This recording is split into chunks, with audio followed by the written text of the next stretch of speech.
It can't stop the day we dissect the news, flipping on the edge, choices to choose. Politics and laughter, a blend that's so real. Tuning for the stories that make you feel. With guests from every angle, let's bridge the divide. Finding the truth in the humor we can't hide. The Prime Directive, where the laughter's alive. Society's reflections, let's help each other cry. Politics and culture, oh what a blend. Join in on the journey, let's set the trend. If I may just take a moment. So let me just ask you this, Josh. If I want to, for example, if you could pick any place in the world right now that you would like to go to, okay?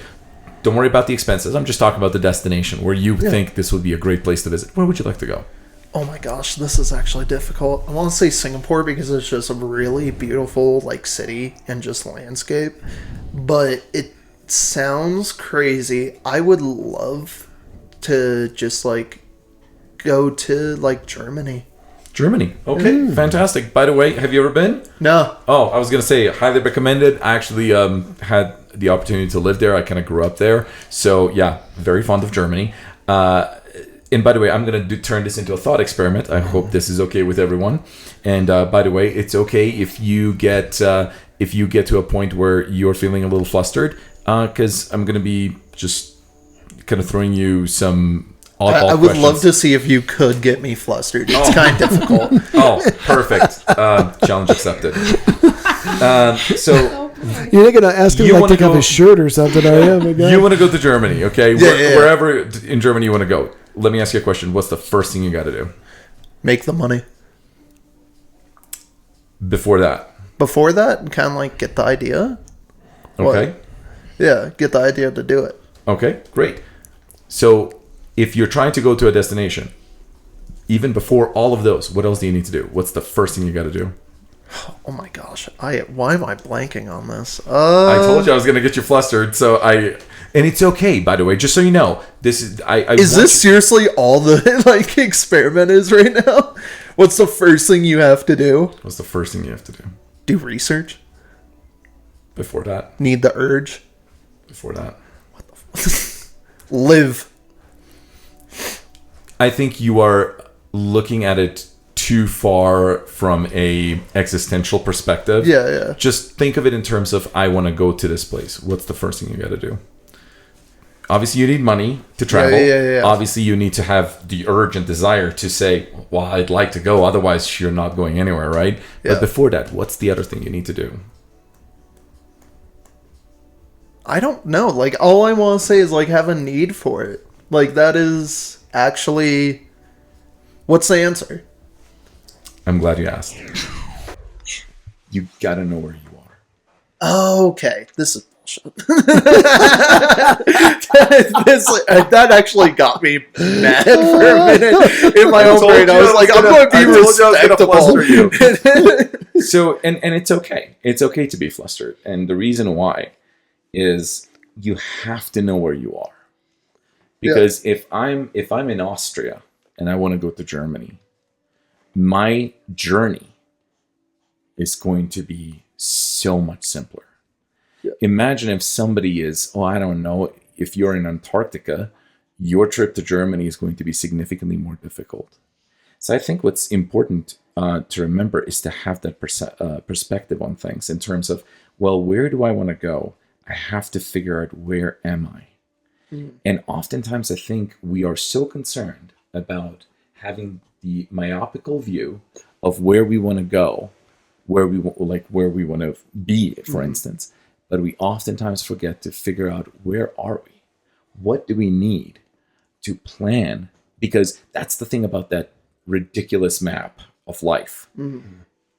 We think that it's like we come up with a plan, right? Kind of like a journey. Like, I'm going to go on a on a road trip, so I'm going to take this interstate, and I'm going to do this highway.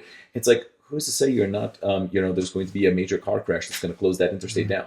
So the one thing I will tell you right now is, always know where you want to go to have that goal effectively. Know where you are. map things out, and along the way, make sure your contingency plans have contingency plans. Because So- all goes wrong. Correct. Yeah. Because too often we get into this state of mind, well, and this is where we go a certain route, things go wrong, and we go, oh man, this is just ridiculous. It's like, and we're done. Yeah, Versus- we're good. Yeah, we're good. It's like, instead of saying, okay, cool. So I'm going to work on plan A, but I'm also going to work on plan B, C, and D. If this road doesn't work, instead of spending so much time trying to figure out, what do I do next? It's like, cool. I already planned for this. If this happens, I'm choosing plan B. Okay, plan B didn't work. Plan C. Plan C didn't work. Plan D. And if that doesn't work, well, Plan I don't know what Z. to tell you. But Zennial. no, Plan Z Like for maybe you Zennial. shouldn't be doing that in general if it Or- doesn't work out. or you just need to regroup, or Oh, you yeah. need to find a different destination, or etc. All I'm suggesting is too often, and this is the one thing that I've kind of, and this is just my own personal perception. Again, I feel like we are all, bringing to the table our own perspectives. We're bringing to the table our own biases not biases, but like our own, what am I trying to say? Life experiences. Life experiences. Thank you. And The shades it's- that we see. And it's interesting because, I feel like far too often we have not equipped people to think in terms of understanding life as a journey. And It's not the final destination. Like you Correct. shouldn't be meeting the end so quickly. No. And on top of that, here's the other thing. And this is actually something that I'm really impressed, but you seem to have already figured out. You have made a decision for the better, which you said in the beginning of this podcast. I am doing so much better by choosing to live according to my own set of rules instead of doing the grind and deciding that I'm not happy about this. Oh my goodness, I'm doing significantly better by just simply choosing not to take part in it. Yeah. And like it's also the journey. Like I had so much fun doing that. Like honestly, end of the day, 100% would do it again. And that is one of my contingencies. Like to go back into that industry if I can't figure out something outside of it. Yeah. Like cooking is amazing. It's a language, it's love, it is something to really share with people and to be impressed by yourself by and have an ego for, have the confidence for. But it's the, what is the correct way to say this? It's the fact that you have to live the experience like I did to understand if it's right for you or not right for you.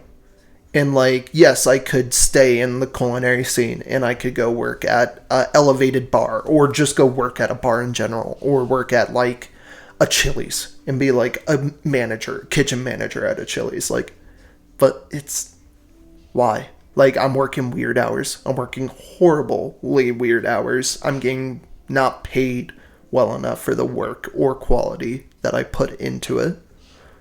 And honestly, like, I haven't been cooking, like, professionally for, like, a week now. And I've been able to do what I want to, which is work on photography. Like, I've made contacts again with with companies, like car cleaning companies and stuff like that I used to have connections with when I was in the car scene doing photography before cooking.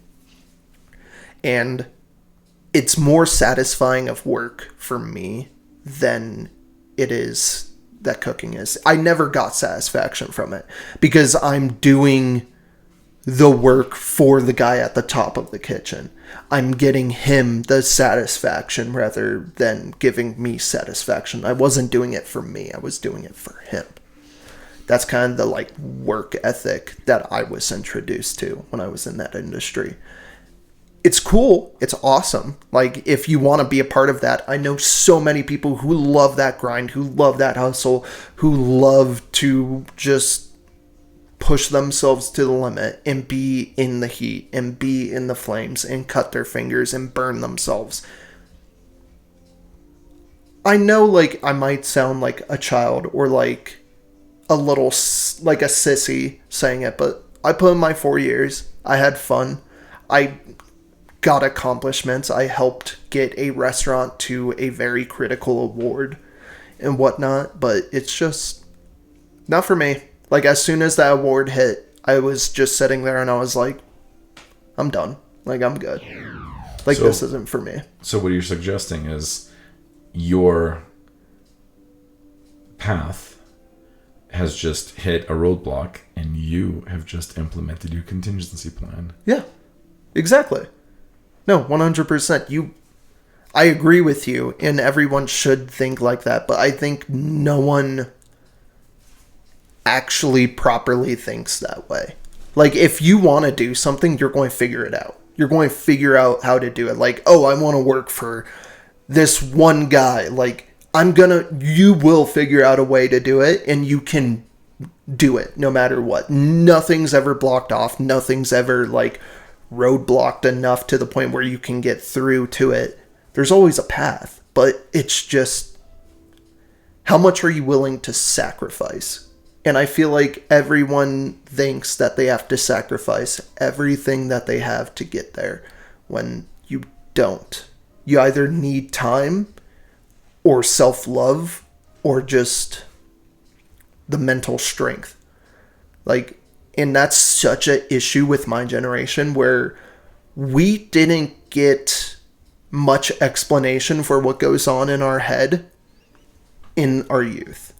We are so, like, and also, like, background for me, I'm coming from, like, a family where I have a stepmother and I lost my real mother. Like, she passed away. I had to deal with that issue. And then, like, it was kind of this, like, growing up. I grew up in a good household. I grew up in a family. I was fed, well maintained. Like, I was there. I was disciplined. I was taught rights and wrongs. But I was also kind of taught to care about my brain. Like, oh, you feel this way? Well, why? Like, search that out. Figure it out. And I feel like a lot of people nowadays, like, they don't have that mental stability, and they think they do, and they'll see something online, or they'll make, like, a video and it'll go viral of them thinking that they understand it. And I don't understand my own brain, but they obviously don't, and they're saying that they do, is what I'm trying to say. And it's just, like, this huge issue where I feel like we just need to take a step back and all learn how to make ourselves happy, and all how to just deal with stress and deal with everything. Because the world is just getting too much into information wars.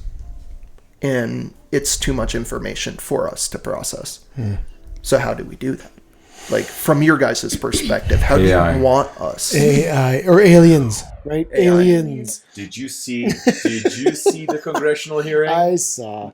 I heard it happened again. You know, I saw Trump trying to change the subject away from the Epstein files. That's what I saw. No. We were promised this book. Where's my and this Epstein list? files Where list? is it?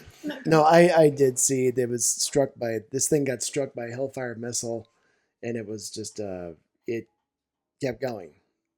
Like, So there's like nothing on Earth that we know of that would, even like the toughest I wish aircraft. they would come now. It would be a really nice time for them to make an You appearance. say that, but No, I think it the government's could be- never seen a Chrysler 300 get hit by a rocket before. Like, that thing kept going. keeps No, going. I think it would be a Wheel really kinda good coming time off. for Yeah, wheel some coming off. Massive disruption. No, it was crazy about this footage was the rocket, assuming that it's real footage, and it looked pretty real. It hits that orb, whatever it hits this thing. Flying orb.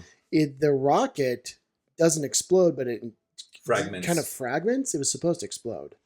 It fragments, and then it keeps The fragments, fragments along with keep it traveling going the same with the. I saw. There's no that wouldn't. I didn't see the whole So thing, but so I if, saw if that. you're hit or if it malfunctioned and it hit something, it would have just split apart then fallen into the ocean. And It didn't do that. It hit and It then it kept was going. almost like magnetized or something to this object. So I don't know, Admar. I love it. There I are love there every are second of it. things that we're seeing.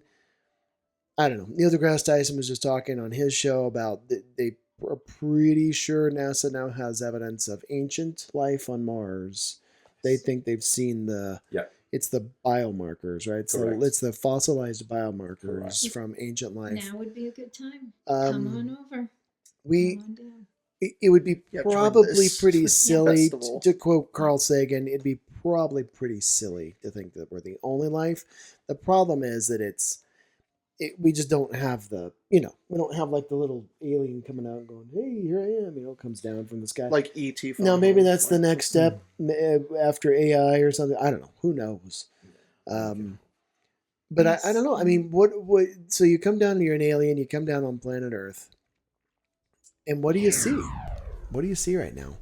Do you see a civilization that is You see Great Divide. ready for that? Do you see a continental civilization that is ready to be conquered? Do you see a civilization that is capable of governing itself responsibly and caring don't need about to do its Like caring we're about talking, its like I said earlier, we're talking about a popularity contest. Who's going to get the most views? Who's going to be the most viral? Like the heads of these parties right now, and the people in political positions right now. And like again, I'm very neutral. Both sides have this. It's just people that went crazy on the internet one time who have some like background in politics, and they got voted for they got put in that position because they went viral and they have some background in it. And they said like, oh, I'm going to do this one thing. And like, everyone's like, yes. And then they got put in power. And then sometimes now they make bad decisions, but it happens. Like, it's just, yeah, if I may, and by the way, I completely understand your point of view, but the one thing that I have she's getting a job on you. an issue with is Can't stop her. She's out of control. everyone appears to be unhappy to some extent or another in terms of the dual party system. But as soon as you bring up, okay, let's do ranked choice voting. Or parliamentary. Or, yeah. A parliament or something Right, like that. but if you just say, okay, let's do ranked choice vote, no, No, that's too it's- complicated. yeah, Oh, I'm sorry. yeah. You're okay with doing fantasy football, trying to figure out who's over and under. You're trying hey, to... I'm trying to put my bets in on the government this year. Come on. That's what I'm saying. Bitcoin bets and Yes, but somehow ranked choice voting is a problem. yeah, I know. Are you kidding? We're such a Right. silly species. We're just so silly. This is why I'm hopeful that maybe AI will help us bridge this. That it'll. Have you seen the movie Idiocracy? Oh We my watched God, it. we just watched We it. just watched it. We're like, we need And we were to like, watch my this again. God. And that was like 2005 or 6 is when that Yeah, came it out. was in the mid It was like 2000s. It's Yeah. 20 amazingly years ahead of its prophetic. time. It is so... it's scary. Yes. Isn't that the movie where it's like the military people go in hibernation Mhm. and Yeah. then like Yes. wake up Yes. and they're Yes. like feeding the Luke crop Wilson, fields They're Mountain Dew? with yeah, correct. yeah, And got Gatorade. it. I fucking love that Well, movie. they're the Yeah. smartest people on earth. Yeah, and- and it's yes. just like they have basic elementary, like not Yes. even high school knowledge and military Yes. knowledge, Well, obviously. they can put like one shape into another shape, and Yeah. they're like, "Oh my God, you're Well, the smartest person on earth." I have heard a couple of decent historians talk about this to try to give perspective, just to again to try to give hope to your generation and because we're with you. I mean, Yeah. we're really not separated. That's an illusion that's created by social media, but to just give us each hope. This one lady, Goodwin, I think is her last name, right? Doris Goodwin. She's an old geezer hmm historian, but she was talking about. You're talking. Let's talk Doris about- Kern, good, Is that her? She's okay. she's yeah, a the historian. presidential researcher. Yeah, but she was talking about. She was like, we're in a moment. We're in a moment. We're in something's going on right now where we're going through it as a species. There are existential questions about our continue to existence right now. That said, she puts it in perspective against, say, like the Black Death. And you're like, what? You're like, the average life expectancy was like 18, 17, if you were lucky. Most kids didn't live past the age of 5.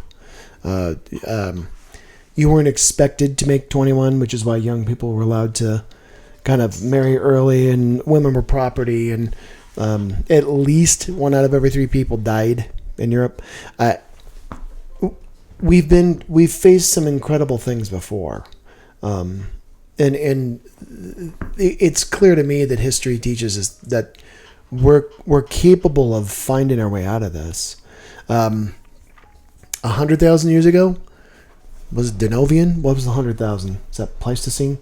100,000 years ago, humanity got down to right around like 1,000, right a few thousand people after the Ice Age.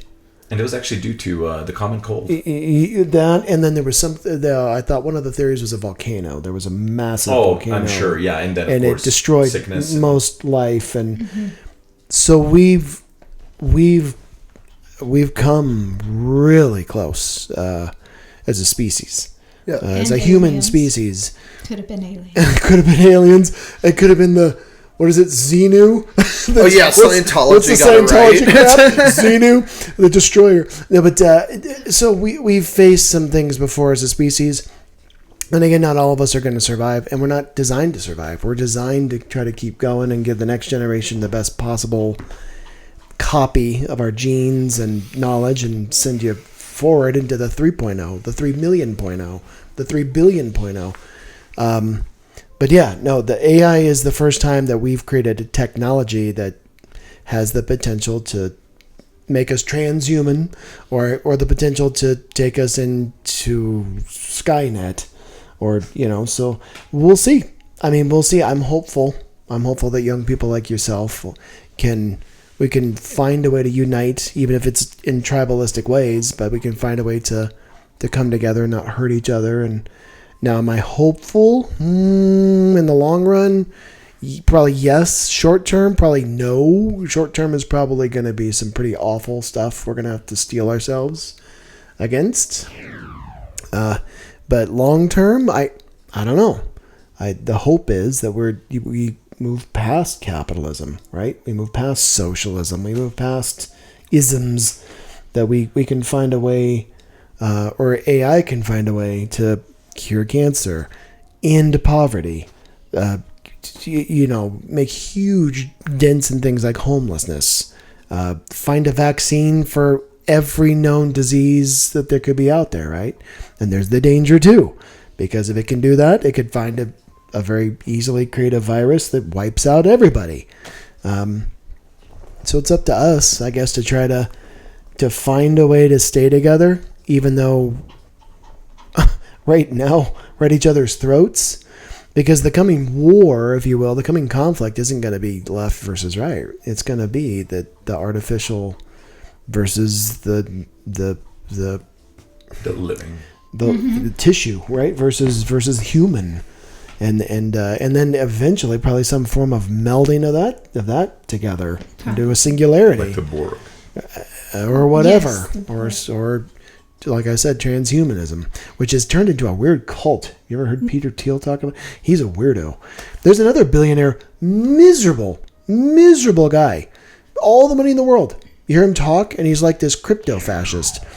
Oh, what do you think? I still wanted to circle back really quickly to where we started with asking Josh about kind of Discord and stuff, because when we think about where Richard Reeves is identifying where young men are feeling like their value is being devalued in society, it's kind of, so I said Discord, but what I'm talking about is he says that men don't exactly know their place because they don't know their value.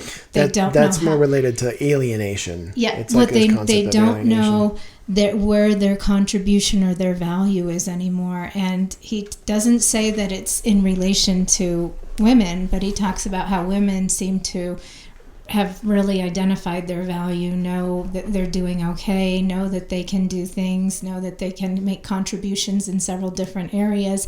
And men's clearly defined roles have been blurred. Yeah. Where they used to know they were the breadwinner, provider, they protector, used to know they were the one that provided for the family, protected the family. They don't clearly have that identified for them anymore. Yep. So they don't know where they exactly fit. And this is more pronounced in young men than in older men.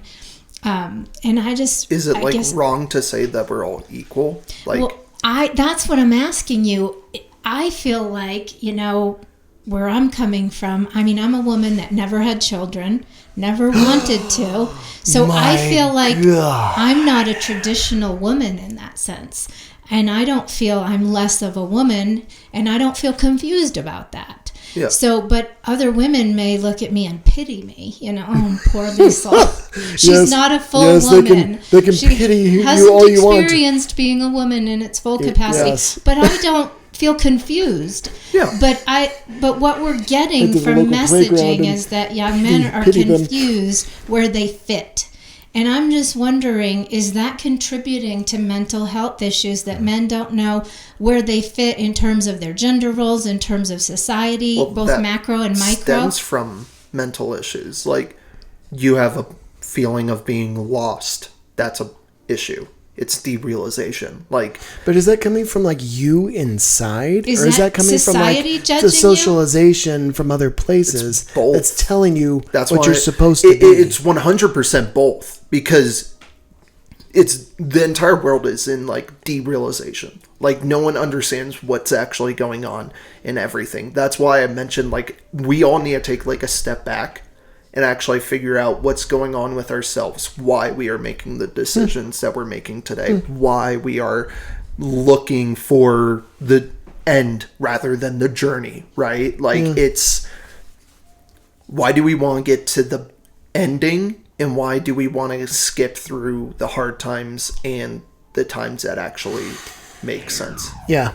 You've never read this guy probably, but there was a famous psychologist named Carl Jung, Jung, and he talks about exactly what you were just talking about, Josh. But the reason I brought up Discord, so I tied that in because I just threw that out there so randomly, is where we do hear a little bit out in the interwebs. These guys call it the interwebs.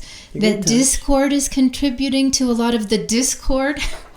Well, that's a gamer platform, I know. Isn't it? That was good, though. That was pretty nice. Discord, it's for gamers, right? No, so it is a communication platform. So are people getting depressed because of conversations they're having on Discord? Because I thought that was just for gamers. No, it's for everyone. But it's it's kind of turning into, oh my gosh, I'm going to get I feel like if someone sees this and all this and they hear my response, it's kind of turning into 4chan. It's kind of turning into Reddit.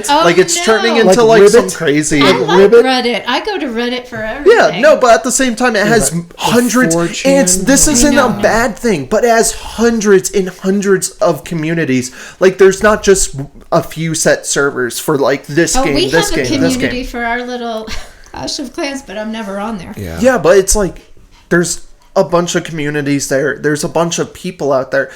I feel like something that we need to realize is the book Ready Player One. We're in a society now where we can compare Discord to the Oasis.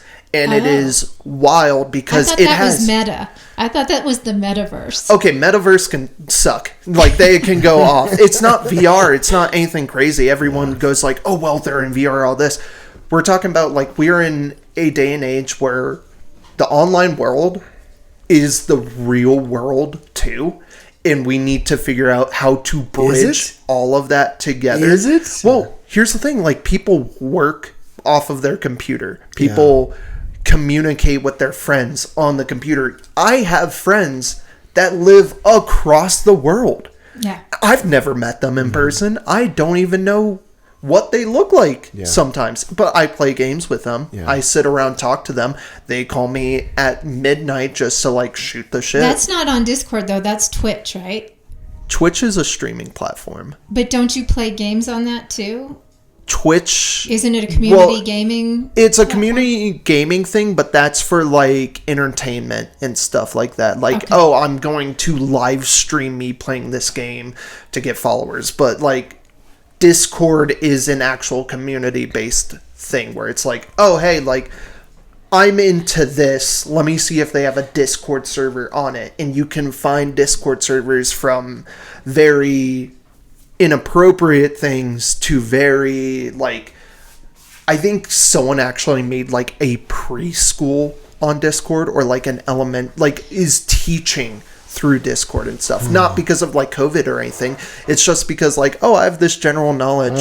What if I have people pay me to like that's the future invite them to it? Yeah, but that is Khan Academy, and they or moderate. whatever. They moderate Discord channels because when I was playing Sims, they'd have different things to go on Sims and talk about like different mods for the game and different like custom content, and you'd go on and they would there were moderators for that. Yes. Yeah, I saw a Gallup poll that just talked about like education. Like only like 25% of the population thinks that education is effective right now.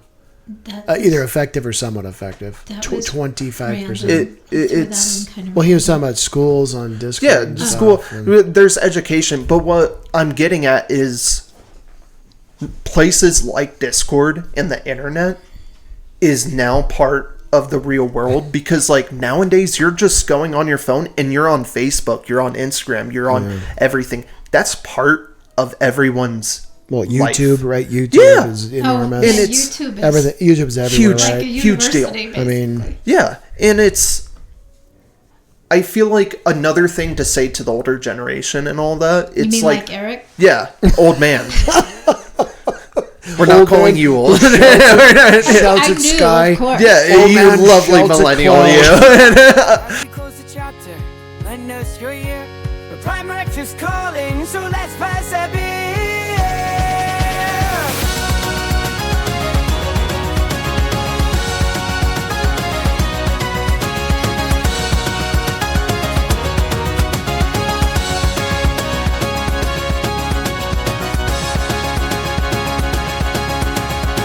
The Prime Directive, where the laughter's alive. Society's reflections, let's help each other thrive. Politics and culture.